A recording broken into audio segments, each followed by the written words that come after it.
Right now, within arm's reach of wherever you are, there is probably soap, maybe shampoo, maybe deodorant, maybe all three plus a variety of moisturizers you definitely never finish before buying a new one. Personal hygiene in the modern world is a multi-billion-dollar industry, so it might be slightly jarring to remember that for the vast majority of human history, none of it existed. No soap, no shampoo, no toothbrush, no running water. And yet, ancient humans survived for 300,000 years. So the question is, how did they actually stay clean? The answer is more sophisticated than you probably expect. Let us start at the very beginning, with hunter-gatherers who represent the largest portion of human evolutionary history. These were people constantly on the move, sleeping near rivers and lakes, spending their days wading through streams, getting rained on, sweating through physical activity. In many ways, they were actually being constantly rinsed by their environment. Water was not something they had to seek out specifically for hygiene. They were immersed in natural water sources as a basic part of daily life. For anything more deliberate, they had resources. Sand was an extraordinarily effective natural scrubbing agent. Ancient humans used it to abrade dead skin and dirt from the body, exactly as a modern exfoliant works.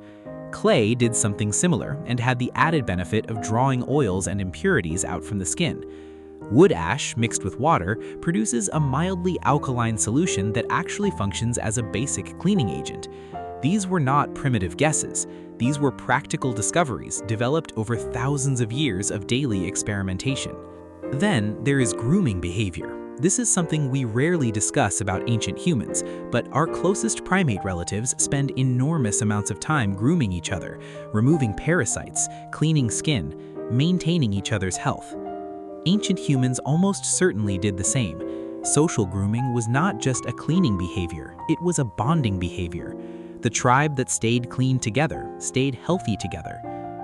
Around 10,000 years ago, as humans began forming permanent settlements, hygiene practices became more deliberate and more sophisticated. The Sumerians, one of the earliest civilizations, left behind clay tablets describing how they used water and sodium carbonate, a natural salt derived from plant ash, to wash themselves and their belongings. They also discovered that beer and hot water were effective for cleaning wounds. Not the most obvious medical breakthrough, but an effective one. The ancient Egyptians took things considerably further. Most Egyptians bathed daily in the Nile or in water basins at home.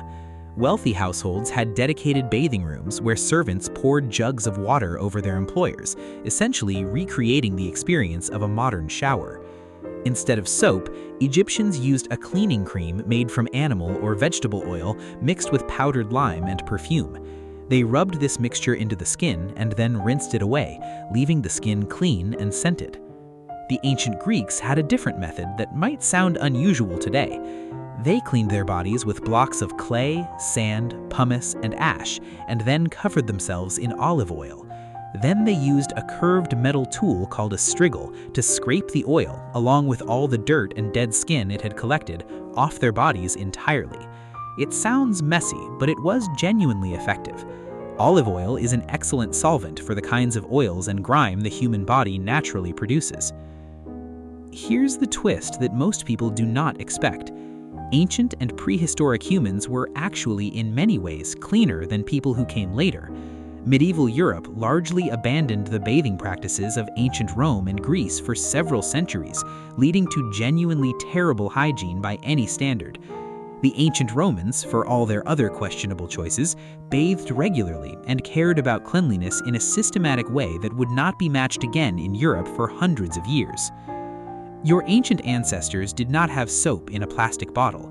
They did not have hot showers or dry shampoo, but they figured out, through thousands of years of accumulated knowledge, that water, sand, ash, and oil could do the job. They were not stumbling around unwashed and confused. They were solving a daily problem with the tools available to them, and they solved it well enough that you're here today as proof. Think about that for a moment. Every single morning, before there was a bathroom, before there was plumbing, before there was even a word for hygiene, ancient humans woke up and figured out how to face the day clean enough to survive. Not because someone told them to, not because they had a product for it, but because staying clean meant staying alive. The river was their bathroom, the sand was their exfoliant, the ash was their soap, the fat and the oil were their moisturizer, and the people around them were their grooming partners.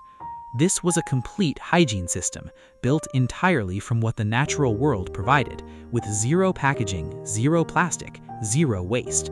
And it worked well enough to keep the human species alive and reproducing. For 300,000 years before the first bar of soap ever existed. Next time you open a new bottle of shampoo, think about the ancient human who solved the same problem with a handful of sand and a river, and figured it out just fine. The tools were different, the knowledge was accumulated differently, but the instinct was identical. Stay clean, stay healthy, stay alive. Your ancestors were not dirty people who didn't know better. They were ingenious people who solved a problem most of us have never had to think about, because they already solved it for us, thousands of generations ago, with sand, water, ash, oil, and each other.